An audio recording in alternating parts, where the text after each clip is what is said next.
अपने लिए कुछ दिमाग भी ऑर्डर कर दो। फवाद के जवाब पर अदनान समी लाजवाब। साबिक वफाकी वजीर फवाद चौधरी ने भारतीय शोहरत हासिल करने वाले गुलकार अदनान समी को ऐसा जवाब दिया कि वो लाजवाब हो गए। अदनान समी और Fawad Chaudhry social media platform X पर अक्सर एक दूसरे से बहस करते नजर आते हैं।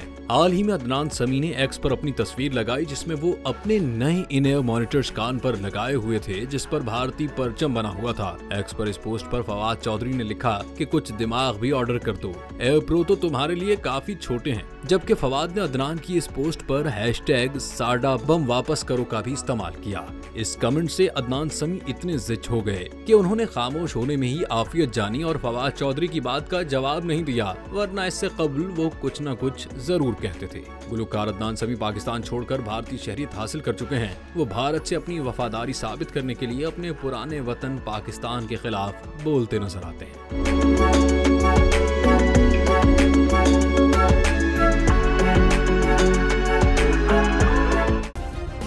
सब्सक्राइब करें और बेल दबाएं ताकि कोई खबर रह न जाए।